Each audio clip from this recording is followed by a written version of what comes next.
जिन अधिकारी कर्मचारियों के दफ्तरों में तुम लोग घंटे खड़े रहते हो, वो तुम्हारे दरबारों में घंटे खड़े रहने की सर बताइए क्या काम है? तुमने मुझे तलवार भेंट की, मैं बाबूजी का धन्यवाद करता हूं। आप बताओ इस तलवार से मैं कौन सी लड़ाई जीत सकता हूं? बताओ। राजतंत्र में युद्ध होते थे, राजा महाराजा दोनों तरफ से लड़ते थे, सेना जाती थी, हाथी घोड़ों पे युद्ध होते थे, बंदूकें तलवारें चलती थी, तोप चलती थी और तलवार के दम पर राज लिया जाता था। आज के राजतंत्र लोकतंत्र है। इस तलवार से ज्यादा तुम मेरे पास मेरे कैसे अंगूठा दबा देना, फिर देखना तुम्हारी तरफ उठने वाली हर एक आंख को उसी दिन जवाब मिल जाएगा कि आज के बाद ये कष्ट समाज अन्य अत्याचार नहीं सहे।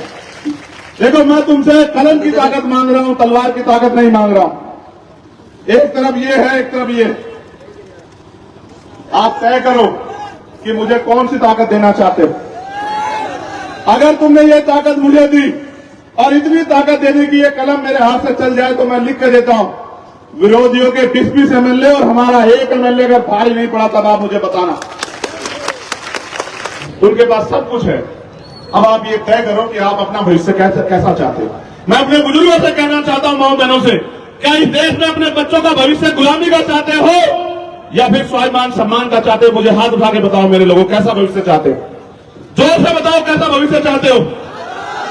क्या गुलामी का भविष्य चाहोगे?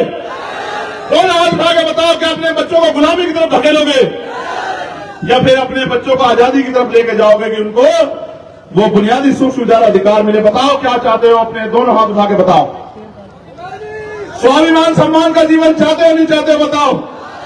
वो जो मोटरसाइकिलों पे वहां खड़े हैं उनको पूछ रहा हूं, स्वाभिमान सम्मान का जीवन चाहते हो नहीं चाहते हो? बताओ। आपका चुनाव निशान क्या है? बताओ। जोर से बताओ, आवाज नहीं आई। ये केतली आपको अलादीन के चिराग जैसे नहीं लगती है? टीवी देखा नहीं देखा बचपन में? अगर टीवी देखा तो एक ऐसा चिराग आता था और उसको घिसो तो उसमें से निकलता था कुछ और वो कहता था, क्या कहता था? क्या हुक्म मेरे आका? मैं भी तुमसे पूछ रहा हूं, इस केतली को भर दो और फिर मैं तुमसे पूछूंगा क्या हुक्म मेरे आका, फिर बताना तुम्हारा हुक्म पूरा होता नहीं होता। समझ रहे हो? तुम मरो या जियो से कोई फर्क नहीं पड़ता, ये जिम्मेदारी तुम्हारी है। तुम ये सोचते हो ये बेचारे रक्षा करेंगे, तुम्हें करनी है रक्षा। अगर तुम चाहते हो चंद्रशेखर आजाद जिए तो अपने आप बनो सिपाही, अपने आप लो ये बागडोर हाथ में संभालो। मैं उनकी गलती नहीं निकालता क्योंकि वो तो बेचारे सरकार के साथ चलेंगे, मगर मैं उनको भी कहना चाहता हूं, मेरे साथियों तुम भी हमारे बीच के रुक जाओ। इधर जब हमारे विधायक जीत के आएंगे और हमारे जरिए सरकार बनेगी उस दिन मैं तुमसे बात करूंगा, याद रखो, चिंता मत करो, समय बदलेगा। ऐसा थोड़ा है कि लोकतंत्र में हमेशा कमजोर रहेंगे हम लोग। कमजोर रहोगे? ये लोकतंत्र है, कमजोर नहीं रहेंगे। जिस दिन ये ताकत, ये कमजोर अपनी ताकत समझ गए और इकट्ठे हो गए, जैसे एकता आज यहां दिख रही है, अगर इन्होंने गांव में बना ली और ये किसी के बहकावे में नहीं आए, किसी के पैसों के लालच में नहीं पड़े और इन्होंने स्वाभिमान सम्मान की लड़ाई लड़ी, तो मैं इसी बार दिखाऊंगा कि जो अधिकारी कर्मचारी आपको आंख दिखाते हैं वो आपके घरों पे आकर सैल्यूट मारेंगे। तुम लोगों को मेरी बात को याद रखना।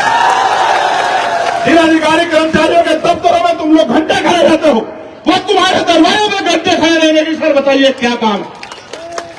अभी क्या लोकतंत्र की शक्ति नहीं समझते? हम समझते हैं, हम सब समझते हैं, मगर हम ये भी समझते हैं इस अपमान को सह के हम लोग घबराते नहीं, इस अपमान को सह के हम लोग ताकत बनाते हैं।